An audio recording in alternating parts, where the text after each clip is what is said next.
ભરૂચ શહેરની મધ્યમાં આવેલ કેજી ચોકસી પબ્લિક લાઇબ્રેરીના નવનિર્મિત ભવ્ય ઓડિટોરિયમમાં ગીતા જયંતિ નિમિત્તે ભગવદ્ ગીતા પઠન અને બોલતી ભગવદ્ ગીતા થકી શ્રવણનો લાભ ભારતીય વિદ્યા મંદિરના વિદ્યાર્થીઓ અને ગુરુજનોએ લીધો હતો। લાઇબ્રેરીના નવનિર્મિત ઓડિટોરિયમમાં વિદ્યાર્થીઓને સંબોધતા લાઇબ્રેરીના ગ્રંથપાલે જણાવ્યું હતું કે ભગવદ્ ગીતાના આલેખન વિશે મહાભારતના યુદ્ધ વખતે એકાદશીના દિવસે શ્રી કૃષ્ણ અને અર્જુન વચ્ચે જે સંવાદ રચાયેલો તેનું શબ્દ સ્વરૂપ આલેખન છે। આ મહાન ગ્રંથ ભગવદ્ ગીતાજીનું એક અનોખું અને ચમત્કારી પાસું એ છે કે આ ગ્રંથ તમે જેટલી વાર વાંચશો તેટલી વાર તમને એમાંથી કંઈક નવું જાણવા મળશે।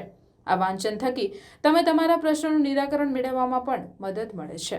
ભારતના રાષ્ટ્રપિતા મહાત્મા ગાંધીને જ્યારે કોઈ પ્રશ્નનો ઉકેલ ન મળતો ત્યારે તેઓ ગીતાનું પઠન કરતા અને તેમાંથી તેઓ ઉકેલ મેળવતા। ભગવદ્ ગીતા માત્ર એક ગ્રંથ નથી પણ એ ભારતની ખરી ઓળખ છે। ગીતા જયંતિના પાવન અવસર પર કેજી ચોકસી પબ્લિક લાઇબ્રેરી તરફથી શાળાને ભગવદ્ ગીતાનો ગ્રંથ જ્ઞાન પ્રસાદી સ્વરૂપે આપવામાં આવ્યો હતો।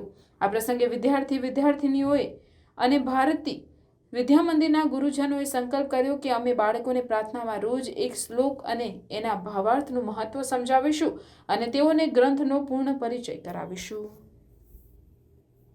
જણાવવાનો એક ઉદ્દેશ એ છે કે આપણી સંસ્કૃતિ આપણા શાસ્ત્રો અને વિશે સૌથી વધારે જ્ઞાન આપણા બાળકોને મળે અને ઉન્નત ભારતની પ્રગતિમાં વધારે તેઓ ફાળો આપી શકે એ માટે ભગવદ્ ગીતા ખૂબ જ સહાયરૂપ બને છે। આપણા ગાંધીજી અને પણ જ્યારે તકલીફ પડી છે ત્યારે એમને ભગવદ્ ગીતાનું વાંચન કરીને એમાંથી સમસ્યાનું નિરાકરણ મેળવ્યું છે।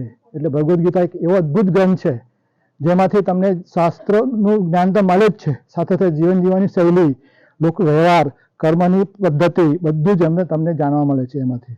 એટલે દરેક વ્યક્તિએ જીવનમાં એક વખત તો ગીતા વાંચવી જોઈએ। અને આ ગ્રંથનો બીજો એક એવું મહત્વ એટલું પણ છે કે તમે જેટલી વાર વાંચશો ને એટલી વખત એમાંથી નવા તમને વિચારો અને નવા સુઝાવો મળશે અને એ તમને જીવનમાં ખૂબ જ પ્રેરિત થશે। એટલે સૌને કેજી ચોકસી લાઇબ્રેરી તરફથી વિનંતી છે કે આપ દરેક આપણા બાળકોને આ ભગવદ્ ગીતાનું જ્ઞાન આપો અને એમને જીવનમાં વંચાવવાનો આ કરો, એમને ખૂબ જ ફાયદો થશે।